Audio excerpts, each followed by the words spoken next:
पुण्यातील औंध भागामध्ये पुन्हा एकदा बिबट्यासाठी सर्च ऑपरेशन सुरू करण्यात आले आहे। उद्यापासून पुणे विद्यापीठ परिसरातील मॉर्निंग वॉक बंद होणार आहे। पुण्यातील औंध परिसरामध्ये बिबट्याचा वावर पाहायला मिळाला आहे। विद्यापीठ परिसरामध्ये नागरिकांचा मॉर्निंग वॉक बंद करा। सकाळी 4 ते 7 नागरिकांना व्यायाम करण्यासाठी फिरू देऊ नका। वन विभागाने पुणे विद्यापीठाच्या कुलगुरूंना याबाबतचं पत्र लिहिलंय।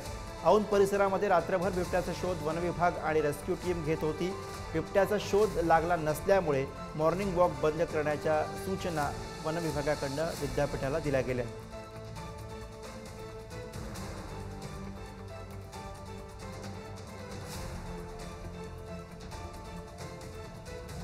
आपल्यासोबत वन विभागाचे अधिकारी चव्हाण सर आहेत। सर, नेमका आज काय शोध मोहीम आहे? कारण काल हे सगळं पहाटे 4:30च्या दिसतंय, त्यानंतर आपल्याला ह्या सगळ्या परिसर रहदारीचा आहे, काय काळजी घ्यावी लागते आणि आज परत शोध? काल पहाटे 4 वाजता बिबट्याचं एकदा सायटिंग झालं होतं, तेव्हापासून तो काही दिसलेला नव्हता।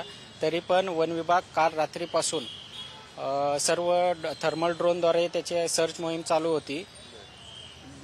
डॉग स्क्वॉड जागेवर उपलब्ध आहेत। रेस्क्यू टीम आणि वन विभाग मिळून सर्व परिसरात लेपर्डची पाहणी करत आहेत। आज लेपर्डचे नवीन पगमार्क आढळलेले आहेत, त्याची पाहणी करण्यासाठी आम्ही आलेलो आहोत।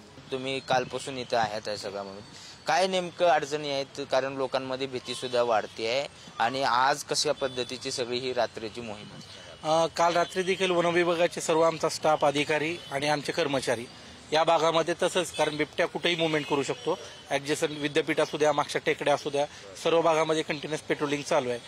साधारण काय शक्यता वाटते तुम्हाला? काल रात्रीपासून तुम्ही हे ऑपरेशन बघितले, कुठे गेला असेल का इथेच असेल, काय नेमकं कुठून आला असेल आणि याचं काय रिझन असू शकतं? Being forest officer, wildlife बद्दल कुणीही कुठली शक्यता, विशेषतः लेपर्ड बद्दल शक्यता वर्तवता येत नसते। जे काय आहे ती प्रॅक्टिकली आपल्याला चालवावं लागतं। तर इथं थर्मल ड्रोन्स आहेत, जोपर्यंत आपल्याला तो डिटेक्ट होणार नाही प्रॉपरली तोपर्यंत आपण कुठली शक्यता नाही सांगू शकत। फक्त नागरिकांनी मात्र सतर्क राहून, विशेषतः या आसपासच्या भागातल्या सर्वच, फक्त हाच भाग नाही, पुणे युनिव्हर्सिटी असू द्या, गुरुद्वारा असू द्या, वेताळ टेकडे असू द्या, हनुमान टेकडे असू द्या, FC रोडची टेकडे असू द्या, आसपासच्या सगळ्याच नागरिकांनी सतर्क राहण्याची गरज आहे। व्हिडिओ जर्नलिस्ट संपत मोरेसह बालाजी पोद्दार, पुढारी न्यूज, पुणे।